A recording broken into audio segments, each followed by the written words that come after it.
Welcome to Getting Home Sourced with G. Your one-stop shop for all things real estate. Gianno is your go-to guy with over 25 years of experience in the game, serving up the insider scoop on buying, selling, and investing in two of the hottest markets, Las Vegas, Nevada, and Cabo, Mexico. Whether you're looking to score the perfect home, seal the deal on a sale, or dive into the world of international investments, G's got the tips, tricks, and swagger to make it happen. Remember, in Nevada, the smart choice is the right choice. And when it comes to Cabo, you better go oceanside with Cabo G. If you were looking for a quiet, tranquil show about real estate, this ain't it. Gianno has this thing called passion. Let's unleash the beast. This is Welcome to Getting Home Sourced. And now your host, Gianno. Hey, welcome to another edition of Getting Home Sourced with G. I am your host, of course, Gianno. As this episode, I'll be covering the buyer broker agreement. Now, again, before we get started, there's been a lot of chaos, a lot of calamity, a lot of lawsuits flying around. It could be like a Donald Trump case over here where you're getting lawsuits left and right. Nobody even knows what it's about. But rest assured, this isn't a Kamala campaign. This isn't a Trump campaign. This isn't even politics. Although I think with the Department of Justice getting involved in the real estate industry and going through the NAR, which is the National Associations of Real Estate, to settle, I mean, this is where we're at, folks. So let me jump in and get started by talking about what we're talking about, which is buyer broker agreement, the way we're conducting real estate here in Las Vegas and throughout the country. Of course, I'm sure you've read over the last couple of months all the allegations and shenanigans with other realtors that have created big animosity and public disdain and, of course, settlements, lawsuits, and what have you. Well, because of all of that, now we have a situation where there was a settlement that was made where the NAR, through the DOJ, came out with these contracts, which a lot of people think are outrageous, and it's almost like a comedy act, where you have potential conversion of coercion and a mix of basically entrapment all in one. So what does this mean for everybody? Well, right now, the way it's looking is that through the Las Vegas Association of Realtors here, where we have our own problems, but I won't get into that. But at the end of the day, we have a situation where the NAR, through a mandate and requirement at their request, have set forth terms for us to abide by. Now, again, folks, people are running around like clowns and saying, hey, this is a law. You got to do it this way or otherwise I can't. No, this is not the law. This isn't Smokey and the Bandit where you got Sheriff Buford chasing you down, trying to say, I'm going to get you. No, we're not like that. What we're doing right now is basically saying, folks, because of the mandates, because of the requirements, we are now having to give you a choice.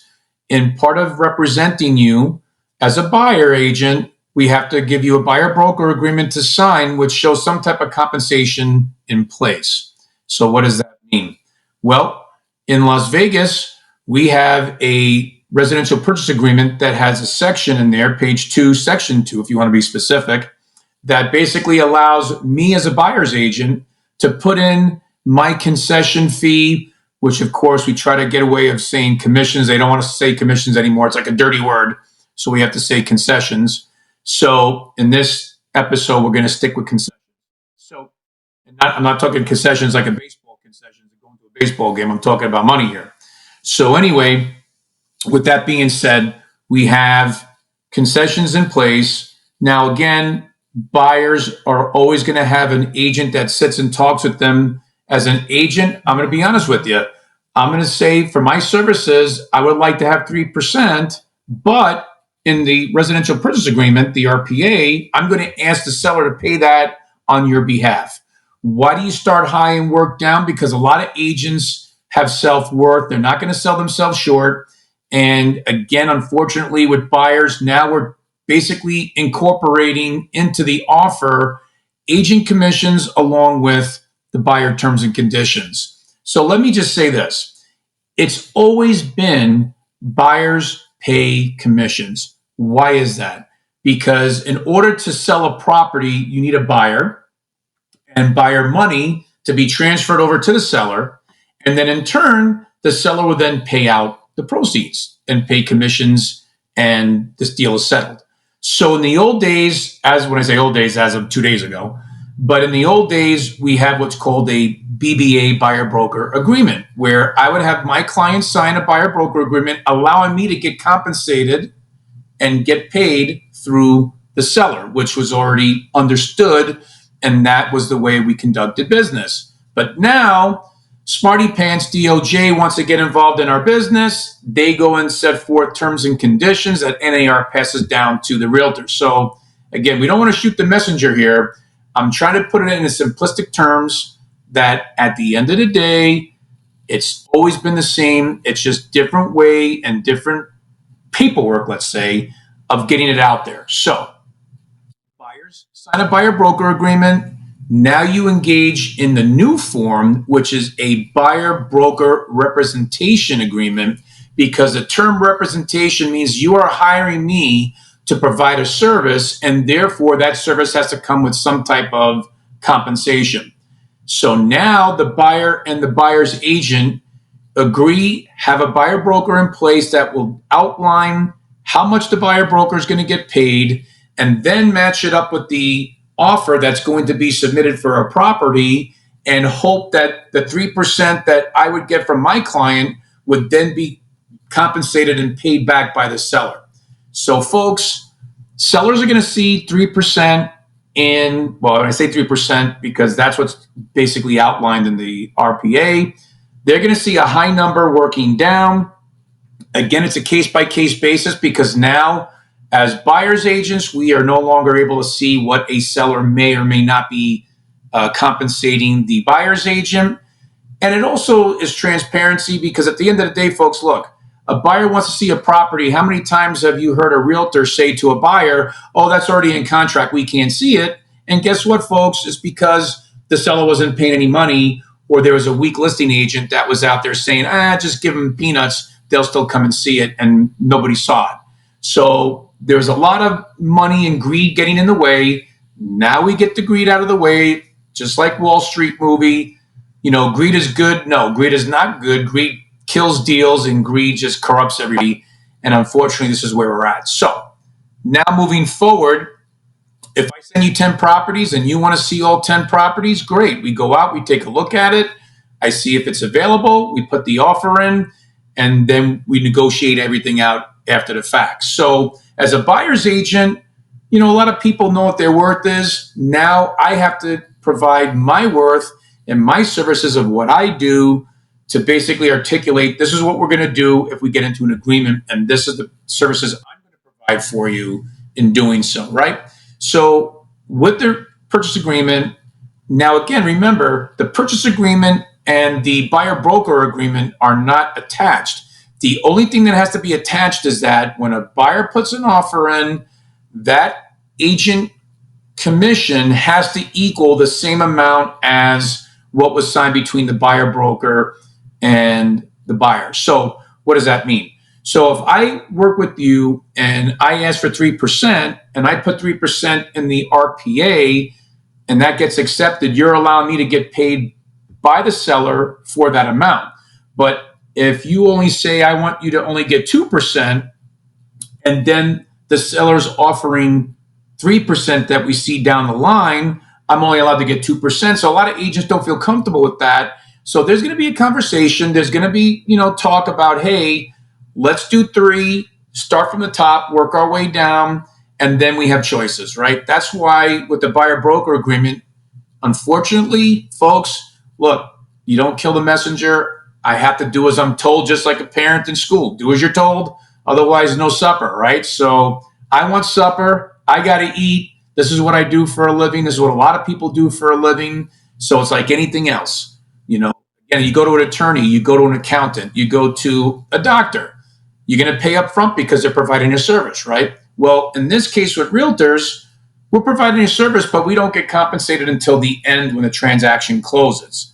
Now, again, as a buyer, you have choices in two steps. The first step is if you don't agree, we don't come together, we walk away, we shake hands, sorry it didn't work out, we can't move forward because we don't have a number in place for representative compensation. Secondly, if we do move forward, and let's say I ask for 3% and I get 3%, or let's say I get 2%. In this situation, if it's 3%, it's great. But if it's lesser than 3%, let's say it's 2%, then the buyer would have to pay that 1% difference. So deals are going to be structured differently. It's going to be creative. A lot of buyers may not be able to pay commissions, and let's just be honest, or concessions for that matter. But at the end of the day, I want to make it perfectly clear that this is a very simple deal. People are going off the deep end, just like what we've got going on right now with politics. Everybody's going paranoid and getting chaotic, and there's no need for that. In the simple terms, again, buyers always pay the commissions they always have.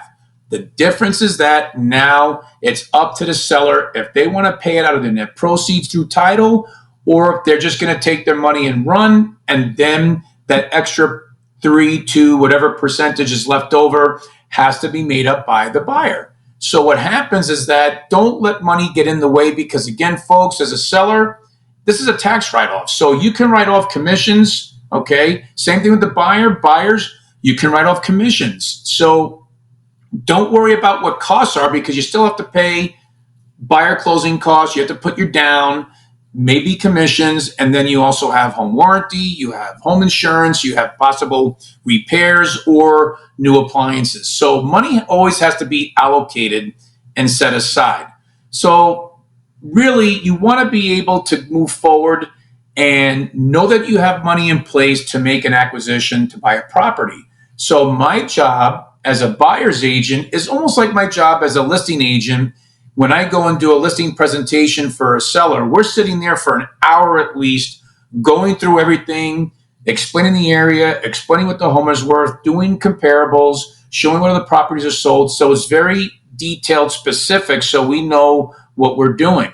Well, with the buyer, buyers are now going to have a conversation with their agent to really talk about like a buyer representation and also buyer presentation. So I have to give my presentation to you as an agent to show what we're doing, how we're doing it, what's your financial capacity, and at the same time, are you comfortable moving forward working with me with the understanding that if I don't get paid by the seller, that because I'm representing you as a buyer's agent, that we've already agreed to have in place set amount put aside to pay me at closing.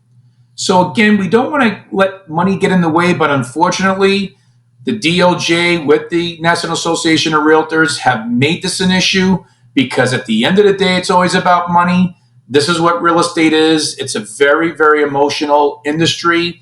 It's a very deep-hearted, emotional, where I see people crying over houses, whether they bought them, whether they sold it. It's life changing, right? Real estate's life changing, along with getting married, right? So we hope that when you marry the home, it's going to last forever and not have divorce rates like we have over here in Vegas, which is great for us realtors. Look, 78% divorce rate, that keeps us going, right? Hate to say that, but that's the facts. And as I say, Vegas, G, I'm going to give you the facts and I'm going to give it to you straight, because this is straight talk over here. So at the end of the day, we want to make this transparent, we want to make it easy, and we want to make it simple. And we don't want people to get afraid, but just know that now there's a cost item involved up front with the buyer to make sure that everything is great.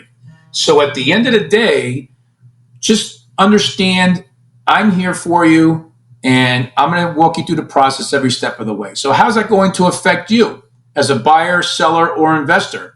Quite easy. So at this stage of the game, it's going to be easy. It's going to be streamlined. You're going to know up front what's going on. It's basically upfront due diligence and disclosure.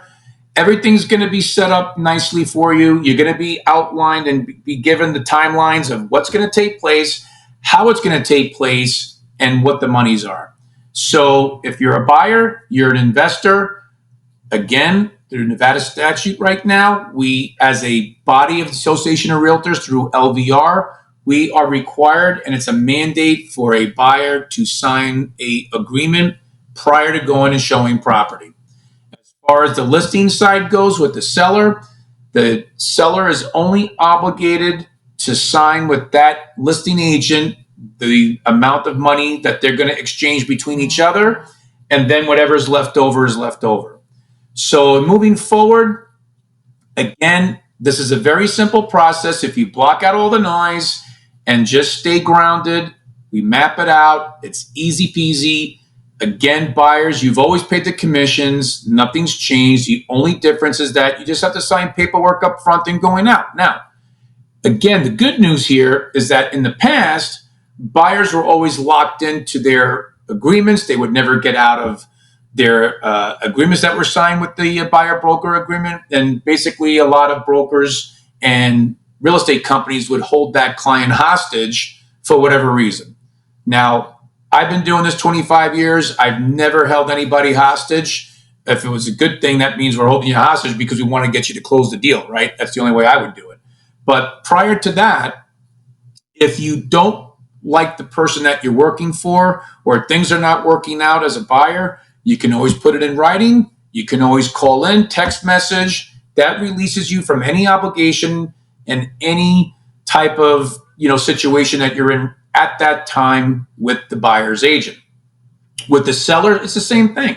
If the seller's not happy with an agent and they want to cancel out and work with another agent because that person can't sell their property, they have a right to do so. So, folks, there's transparency. There's options. Like seller has options to pull a listing down and go with another agent. Buyers, you have an option to either work with me, and if you're not happy with my services and what I'm providing for you, or I can't find you that property, there's no reason why you should be terminating my services and go work with somebody else that you feel might be a better fit. So this is where we're at.